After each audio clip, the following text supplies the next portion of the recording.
ಸುಂದರವಾದ ಪ್ರಾರ್ಥನೆಗೆ ಆಡಿದಂಥ ಮಾತನ್ನು ವೇದಘೋಷದೊಂದಿಗೆ ಪ್ರಾರಂಭಿಸೋಣ.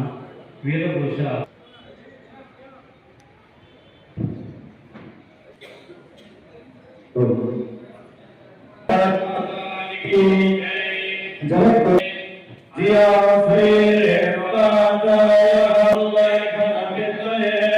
सच्चिदानंद रूपाय शिवाय ब्रह्मणे नमः.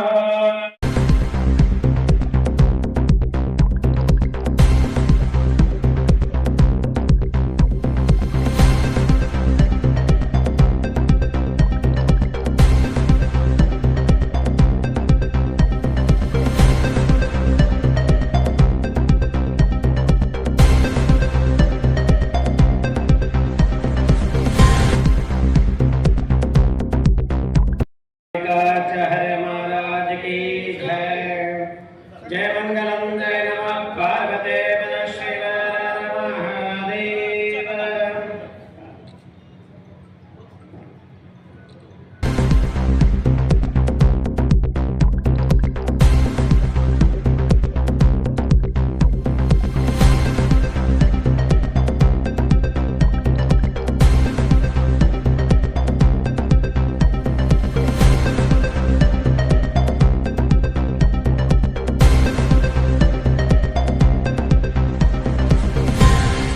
ಕೊಡಬೇಕು ಅಂತಂದ್ರೆ ಈ ಜಗತ್ತಿನಲ್ಲಿ ಯಾವುದಾದ್ರೂ ಕೂಡ ಒಂದು ಧರ್ಮ ಇದ್ದರೆ ಆ ಎಲ್ಲ ಧರ್ಮಗಳಿಗೆ ಆಶ್ರಯದಾತವಾಗಿರ್ತಕ್ಕಂಥ ಧರ್ಮ ಅದು ಯಾವುದಾದ್ರೂ ಕೂಡ ಇದ್ರೆ ಅದು ವೀರಶೈವ ಧರ್ಮ, ಅದು ವೀರಶೈವ ಧರ್ಮ ಅನ್ನುವಂತ.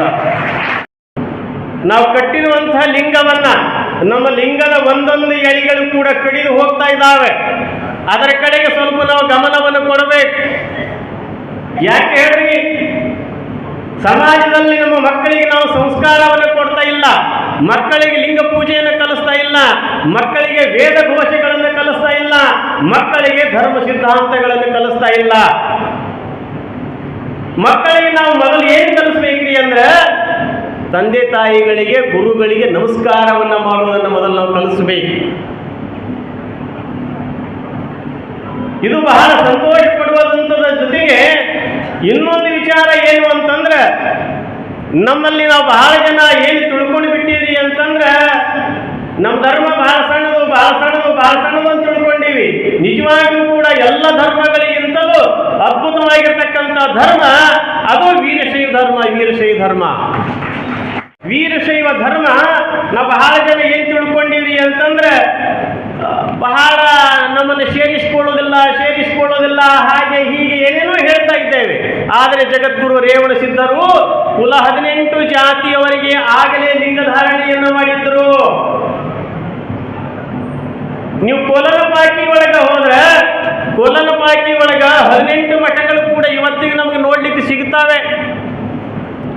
ಎಲ್ಲ ಜಾತಿಯ ಮಠಗಳು ಕೂಡ ಅಲ್ಲಿದ್ದಾವೆ. 18 ಜಾತಿಯ ಮಠ